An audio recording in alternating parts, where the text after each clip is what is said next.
Golden Age stars who secretly hid deformities and disabilities. In Hollywood's golden age, perfection wasn't just a desire. It was the law of survival. A single flaw exposed, no matter how small, could erase a career overnight.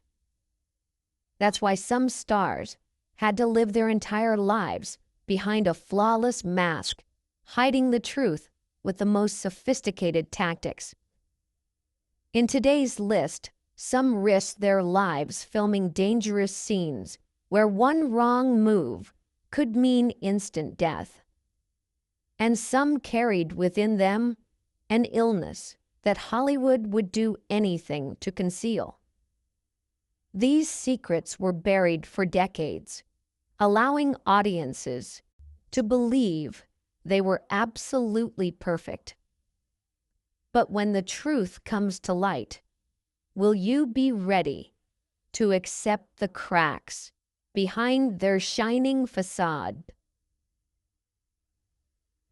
Marilyn Monroe, the body secret that made her beg to keep acting. In the mid-1950s, when Hollywood shone like a diamond crown, the name placed on its brightest gem was Marilyn Monroe. All of America adored her, from her sunlit smile, platinum hair to those curves that challenged every gaze. But behind that glamour was a truth the studios at the time kept as tightly guarded as a state secret. Marilyn was not the flawless Venus statue seen on screen. She was born with a slight foot deformity, which sometimes caused her walk to be a bit uneven.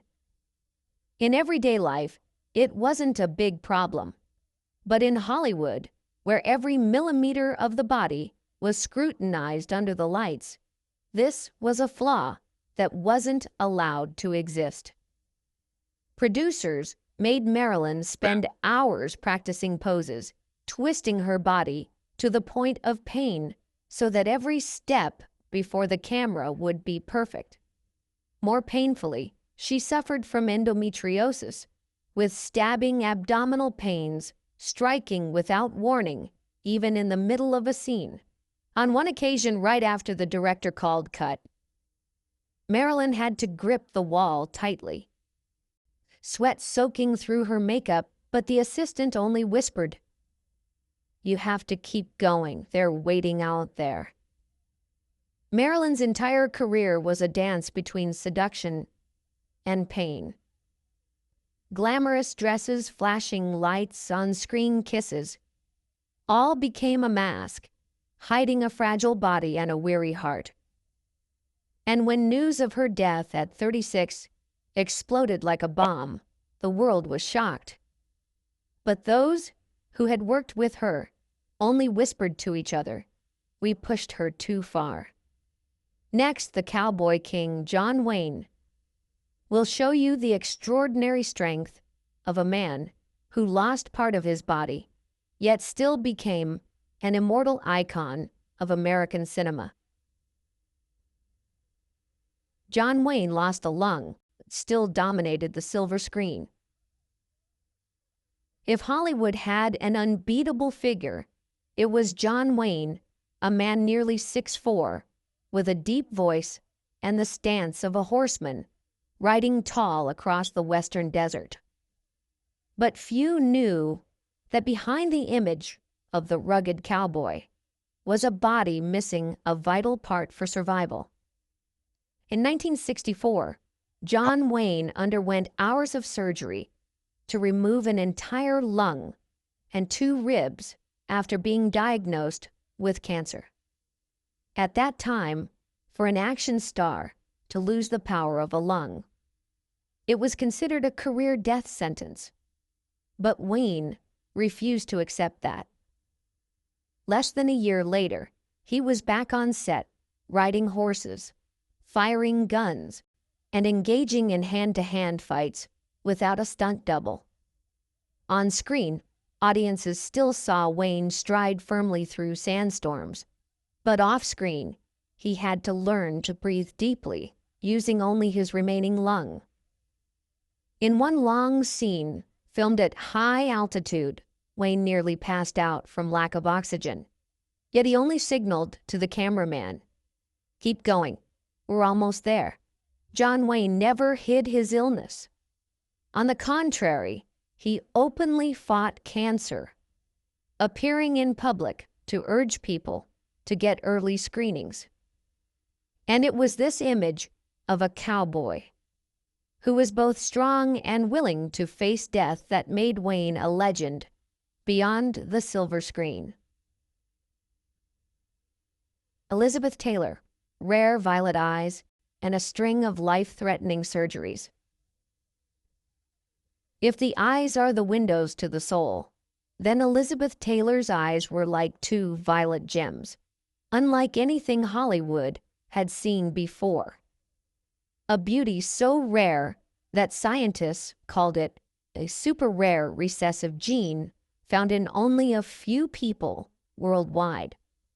But those mesmerizing eyes belonged to a body far more fragile than the public imagined. From birth, Elizabeth suffered from a congenital heart condition and scoliosis. As a child, she often spent months bedridden from pain and complications. Doctors once advised her family to limit her physical activity, but then Hollywood called her name. When stepping under the bright studio lights, Elizabeth never allowed herself to appear weak. In glamorous gowns, she stood tall, proud, hiding the stiff back brace beneath. On days when filming dance scenes, every spin felt like a knife cutting into her spine, yet she still smiled as if nothing was wrong. That fragile body endured dozens of surgeries throughout her life, including major heart surgery.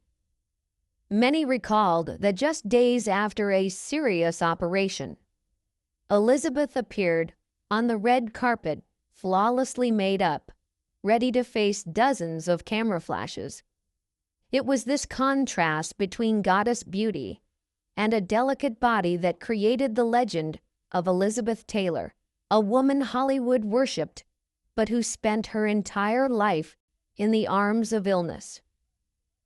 And if Elizabeth Taylor's story moved you, then the next figure, James Dean, will show you the fragility of youth when a star had only just begun to shine, only to be extinguished in a single fateful moment.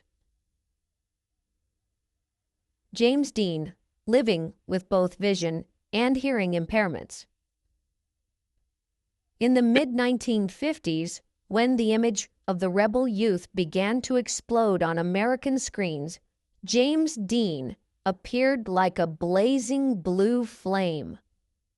With only 3 films, Rebel Without a Cause, East of Eden, and Giant, he became the symbol of an entire generation. But few knew that from a young age, Dean had lived with 2 impairments that Hollywood never publicly revealed. He was severely nearsighted, almost unable to clearly distinguish other people's faces if they stood a few meters away. On top of that, a teenage accident had left Dean partially deaf in his left ear.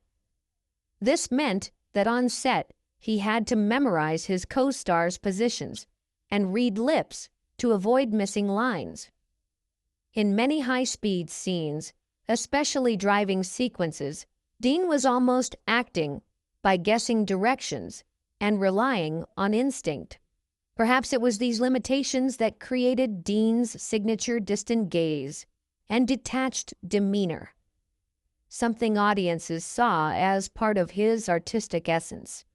But in truth, it was the result of his constant mental strain to fill in the gaps in his vision and hearing. On September 30th, 1955, James Dean drove his